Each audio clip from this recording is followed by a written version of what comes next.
Now that we have the shading networks built for the car paint, we're ready to go in and begin assigning the decals that we created in Photoshop. Okay, so here's where we left off with the last video. And before we move on, there's one minor adjustment that I need to make in this car paint shader. If you were to render this at this point, what you'll get back out of Metal Ray is something like this. And you can see that there's just a lot of hot spots all over this car paint. And what's causing this is our car paint shading network has too high of a reflectivity, and that's what's causing this look. So what we can do real quickly is jump back to the hypershade, and what we want to do is open up this car paint highlight, this blend. Okay, and right now, if you were to take a look at the reflectivity attribute, it's set to 0.5, which is the default. But what we did earlier in the last video was we took this specular roll-off up to 3, and then took the specular color up to white. And as a result of that, what you wind up with are reflections that are really, really bright. So what we need to do is take this reflectivity way, way down to something like 0.05.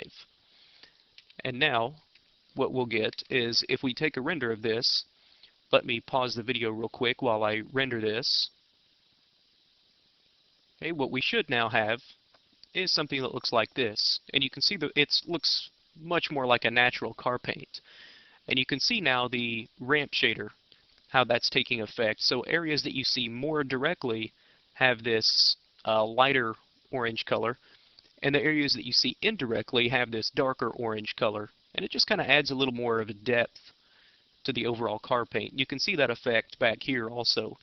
So as you look at this area more directly, you've got that lighter orange, and then these areas up here that you see indirectly have that darker orange color. So adds a nice look to the overall car paint.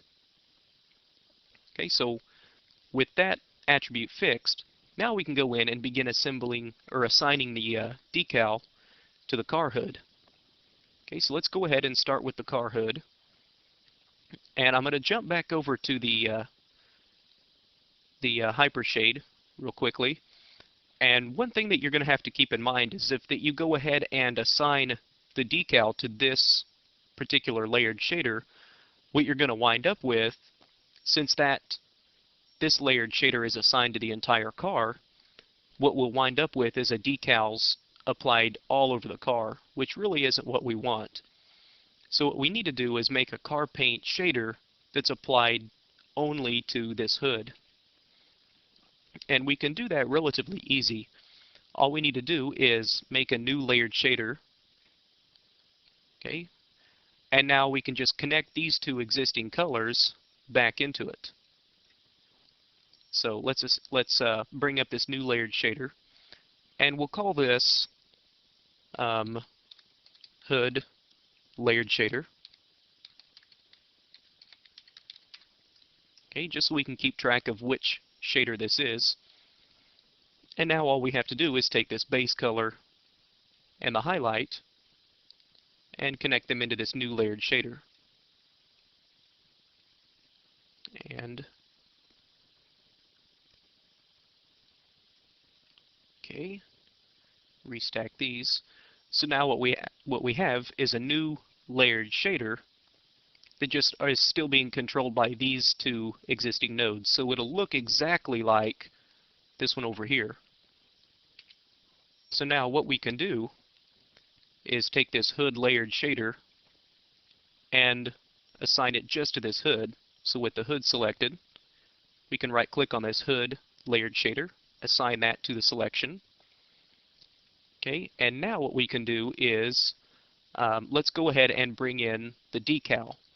So to make the decal, we'll start with a Lambert. Okay, and double click on this Lambert, and we'll call it hood decal. Okay, just so we can, again, keep track of which node this actually is. And under the color, let's click on the checkered button, and let's assign a file. Okay, so let's go ahead and assign the car hood decal TIFF that we made earlier. Okay, and you can see that since we built in an alpha channel, it's gone ahead and made it partially transparent. Okay, so now all we have to do is take this hood decal and assign it into the hood layered texture, or the layered shader. So all we have to do is now take this hood decal, middle click, drag it over into this hood layered shader, and by default it's going to put the decal at the bottom of this layer stack, which isn't where we want it. We want it to be up at the very top of the stack. So what we can do is just middle click and drag this up to the top of the stack, so we have hood decal up top, then the highlight, and then the base color, in that order. So whichever node is in front, it's assuming that that node is on top of the layered shader. Okay, so now let's take a look at what we've got. And you can see now that when we render this, we have the hood with just the decal applied to it in the transparent areas. You can also see that since this decal was a Lambert color, you can see now that it has no reflectivity at all. It's a very dull color, which really is what we want. We want the stickers not to have much reflectivity at all. But if you did want the sticker to have more reflectivity to it, that's fortunately really easy to do. All we'd have to do is go into this hood layered shader, and all you'd have to do is just restack these shaders. So right now the hood decal is on top, but if you wanted this to be shiny, all you'd have to do is take the hood decal, move it underneath the highlight, and now the blend material will cover up this Lambert and make this area appear shiny. And I'll show you that here in just a second.